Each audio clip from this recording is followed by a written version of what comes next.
They were actually both killed in the shootout. Terrible circumstances. And she was just lost and like mentally ill, right? The understanding is there's a case of mental illness. But the point being that there is a bit of a perimeter where a car can't get to.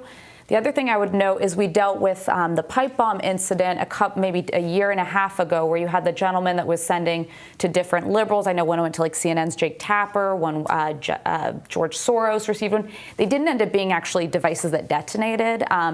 So there could be any number of scenarios where it could be something much more dangerous like Oklahoma, or this is more of a struggling person who's more doing this as a threat than technology that might actually cause harm. But either way, very concerning.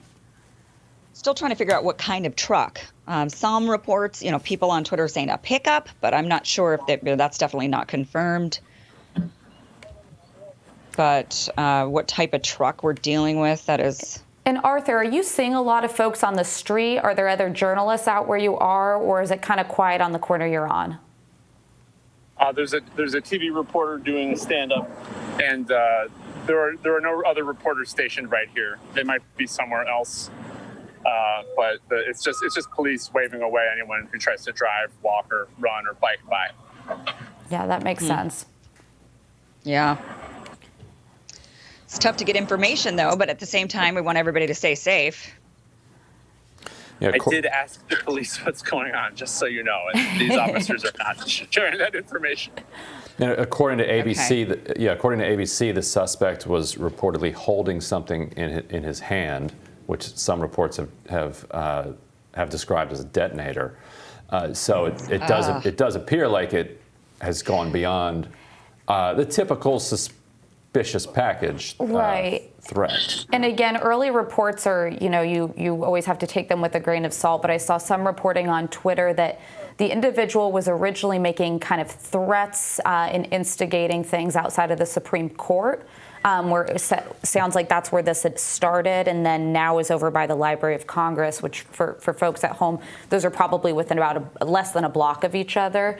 So it sounds like there was some interaction with the individual prior to FBI and Capitol Police arriving on the scene to try to talk him down.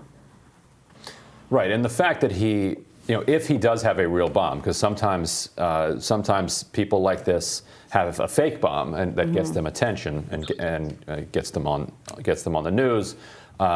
They're having a crisis situation and not even necessarily thinking it through, but that's kind of what's driving them. But if it is a real bomb, the fact that the person has yet to detonate it is a hopeful sign that at least the negotiators are keeping the channel open and trying to work him toward like just stepping out. It looks like there's snipers that are being sent in. That would be expected. That makes sense. They're probably already nearby. And keep in mind, something I'd be watching for is how soon, the White House is just about a 5-minute, 7-minute drive to the Capitol. So oftentimes when there's a crisis at one, the other quickly goes under lockdown just in case there may be multiple threats. So we'll be keeping an eye on if the White House is the next to up its security posture. Well, hopefully everybody stays safe.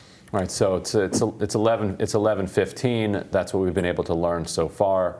We'll continue monitoring this throughout the day.